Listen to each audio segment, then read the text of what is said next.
جملہ اساتذہ کرام مجلس، السلام علیکم ورحمۃ اللہ وبرکاتہ۔ الحمد للہ رب العالمین والعاقبۃ للمتقین، والصلاۃ والسلام علی سید الانبیاء والمرسلین، اما بعد فاعوذ باللہ من الشیطان الرجیم، بسم اللہ الرحمن الرحیم۔ یا ایھا الذین آمنوا اطیعوا اللہ واطیعوا الرسول واولی الامر منکم۔ آمنت باللہ صدق اللہ المولانا العظیم وصدق رسولہ النبی الامین المتین المبین الکریم،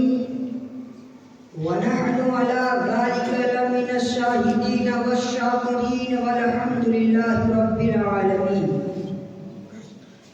غوث اعظم بمنے بے سر و سامان مدد قبلہ دی مدد کعبہ ایمان مدد قادریم نارعیا غوث اعظم میزنم دمزق شیخ احمد رضا خان قطب اعظم میزنم۔ معزز سامعین، آئیے سب سے پہلے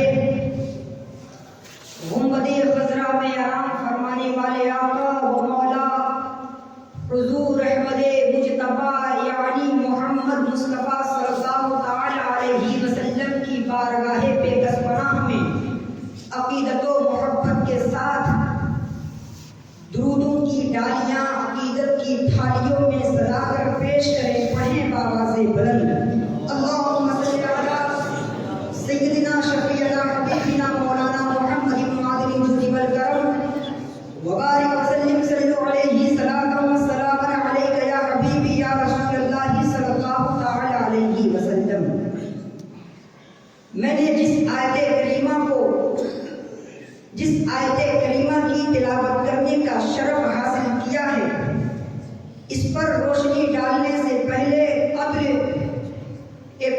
شاعر نے بہت اچھے انداز میں امام اعظم ابو حنیفہ رضی اللہ تعالی عنہ کے تعلق سے کہا کہ خدا کی بندوں کے خاص نعمت امام اعظم ابو حنیفہ،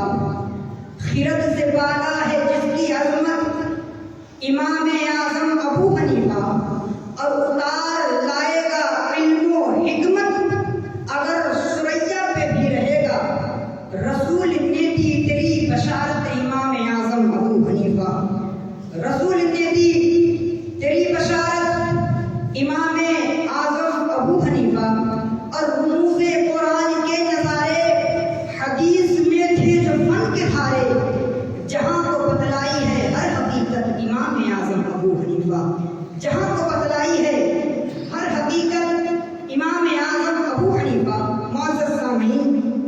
میں نے ابھی جس آیت کریمہ کی تلاوت کرنے کا شرف حاصل کیا ہے،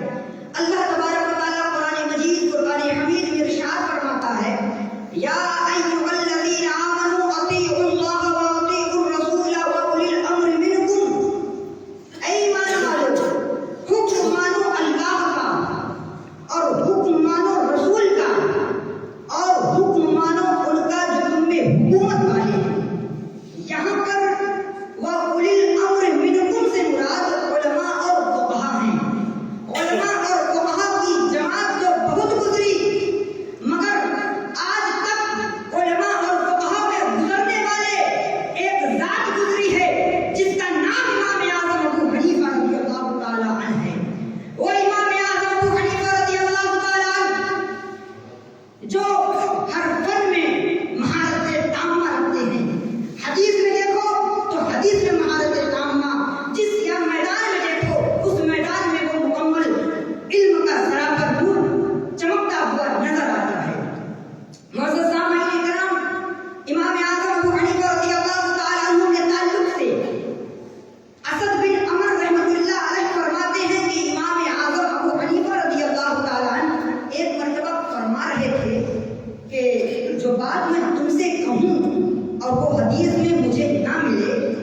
تو اس بات کو تم حدیث میں تلاش کرو،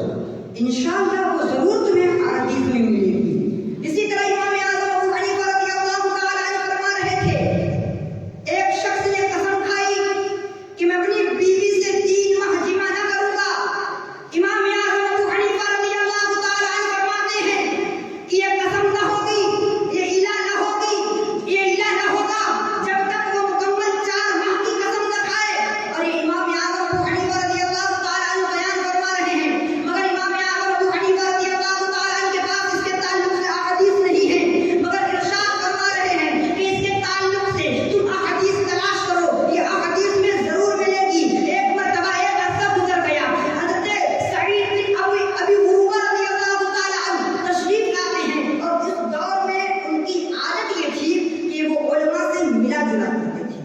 علماء سے قربت رکھتے تھے۔ تو جو علماء میں اختلافات ہوتے ہیں، ایک مسئلے کو لے کر کے دوسرے مسئلے کو لے کر کے جو اختلافات ہوتے ہیں، ان اختلافات کا ان کو علم تھا، وہ ایک حدیث لے کر آتے ہیں جو حضرت ابن عباس رضی اللہ تعالیٰ عنہ سے روایت تھی۔ وہ حضرت امام اعظم ابو حنیفہ کی بارگاہ میں حاضر ہوتے ہیں کہ حضور یہ حدیث ہے جو آپ ایک عرصہ پہلے آپ نے فرمایا تھا، اس کے تعلق سے حدیث مل گئی ہے۔ امام اعظم ابو حنیفہ خوش ہو گئے، کہا سعید تم نے یہ حدیث کہاں سے لی؟ کہا حضور کرم ہو، دعا ہو، میں نے حضرت ابن عباس سے روایت سنی ہے۔ امام اعظم ابو حنیفہ رضی اللہ تعالیٰ سے بزرگ فرمانے لگے، حضور مگر مجھے ایک بات سمجھ میں نہیں آ رہی ہے،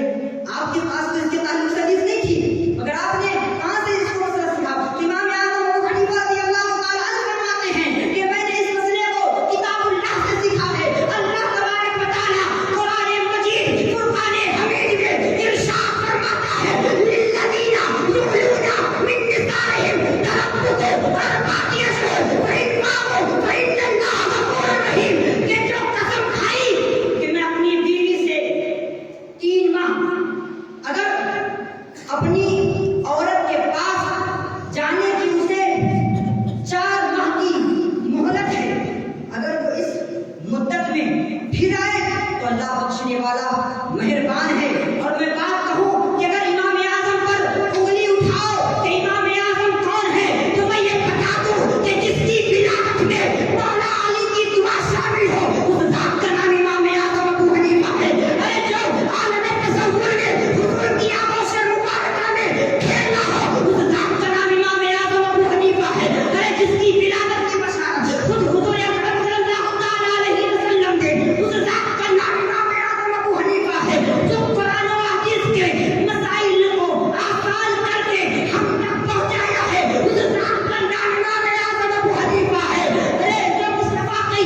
اپنی رائے پیش کر رہی ہے، بلکہ یہ کہو کہ قرآن و حدیث کی تفسیر پیش کر رہی ہے۔ امام اعظم ابو حنیفہ ہے۔ معزز سامعین، اس ذات کا نام امام اعظم ابو حنیفہ ہے، مگر کچھ لوگ اعتراض کرتے ہیں کہ ان کے پاس تو چند حدیث تھی، ان کے پاس تو علم کا ذخیرہ نہ تھا، ان کے پاس تو عشق کا ذخیرہ نہ تھا۔ یہاں میں اس بات کروں جہاں یہ ساری چیز، جہاں علم اور عشق جہاں جمع ہوتے ہوں، اس ذات کا نام امام اعظم ابو حنیفہ ہے۔ معزز سامعین، میں نے ابتدا سے انتہا تک جو کچھ بیان کیا یا آپ نے جو کچھ سنا، میرے سنانے میں کسی قسم کی غلط خامی لغزش ہوئی، رب تبارک تعالیٰ کی بارگاہ میں دعا ہے کہ حضور کی نالین مبارک کے صدقے اور امام اعظم ابو حنیفہ رضی اللہ تعالیٰ کے صدقے میری غلطی، میری خامی، میری لغزش کو معاف فرمائے اور اسے اپنی بارگاہ میں قبول فرمائے۔ السلام علیکم ورحمۃ اللہ وبرکاتہ۔